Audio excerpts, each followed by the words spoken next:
sekarang ini aku datang dengan Glass Onion. Film Glass Onion adalah Knife Out Season 2 atau Knife Out kedua.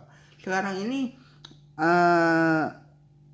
si Glass Onion ini adalah salah satu film yang bisa dibilang mengingatkan aku sama Hangout. Jadi ada 7 artis, ada 7 orang yang diundang oleh Miles untuk salah satu karakter untuk bermain detektif, dan ternyata ada detektif beneran yang bernama Pak Blan yang mengikuti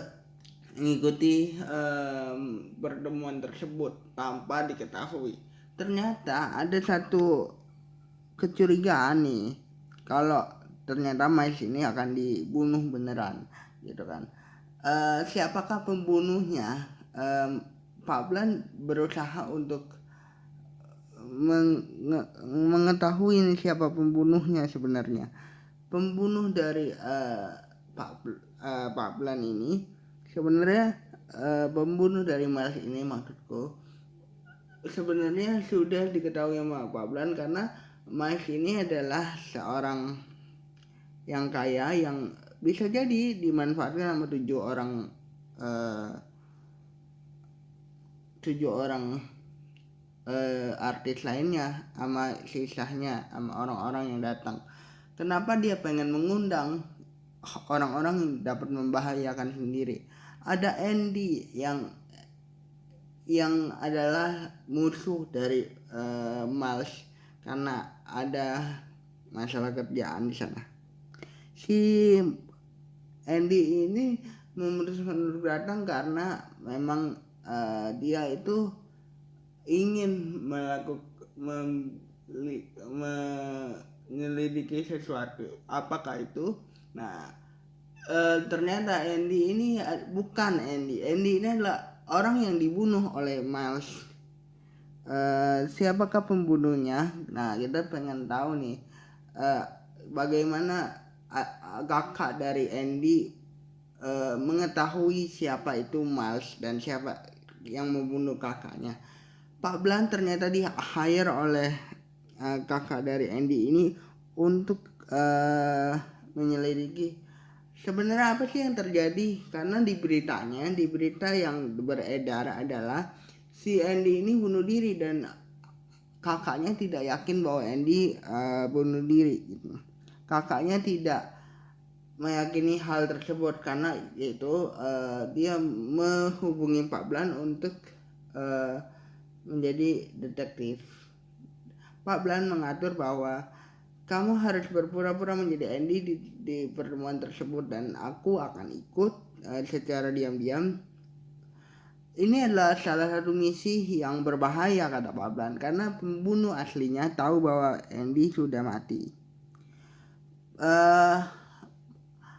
Miles ini memang tahu Andy sudah mati dan Andy bukan bunuh diri, dan Miles ini masih berusaha untuk berpura-pura seakan-akan dia tidak mengetahui apa-apa.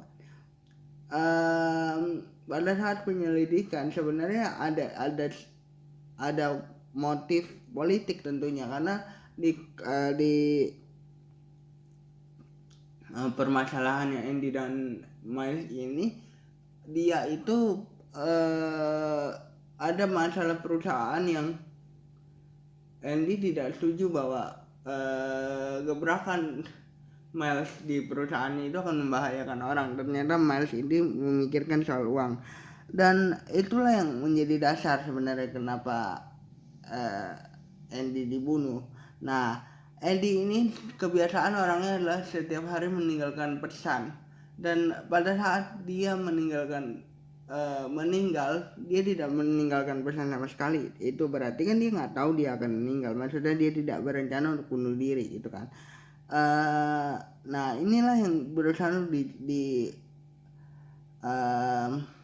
pecahkan sama kakak dari Andy ini, karena dia mencurigai sesuatu dan dia tahu kasusnya kakaknya, adiknya tersebut. Dia tahu kasus ini kasus besar dan dia mencoba untuk membongkar ini semua.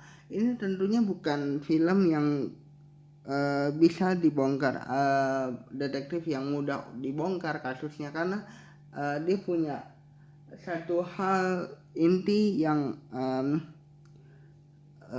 dia tahu, dia memegang kuncinya. Si Miles ini dia tahu bahwa dia datang untuk menyelidiki sesuatu karena dia tahu bahwa Andy sudah meninggal. Kenapa tiba-tiba ada Andy lagi nih? Nah, Pak Blan ini tentu juga membantu kakak dari Andy untuk menyelidiki kasusnya gitu kan. Tapi pada akhirnya Pak Blan mencoba untuk meyakini bahwa Miles itu pembunuhnya. Ternyata Miles masih pintar dan membakar barang bukti. Ternyata masih ada barang bukti yang bisa menjadi bukti bahwa Miles itu terbunuh. Nah, kenapa aku bilang film ini bisa dibilang mengingatkan aku sama Knives Out, karena mengingatkan aku sama Hangout karena gayanya nih sama. 7 orang artis yang diundang memiliki nggak tahu apa-apa, tiba-tiba ada plot twist yang terjadi. Dan ini adalah satu film detektif yang tadi bilang bukan yang mudah untuk ditebak kasusnya. Ini adalah salah satu film detektif yang sedikit yang brilian, yang aku nggak akan nyangka bahwa plot twistnya seperti itu. Awal-awal justru aku bosan nontonnya karena memang dirancang seolah-olah dia cuma bersenang-senang terus ada pembunuh untuk Miles gitu. Ternyata dia akan pembunuhnya, dan itu menurut aku brilian. Dan setiap orang yang bermain di sini, Daniel Craig terutama sebagai detektif, itu brilian sekali. Dan ini adalah salah satu film yang pantas untuk ditonton dan seru untuk ditonton. Jadi jangan lupa like, comment, dan subscribe. Itu saja yang aku bisa bahas dari Glass Onion. Bye guys.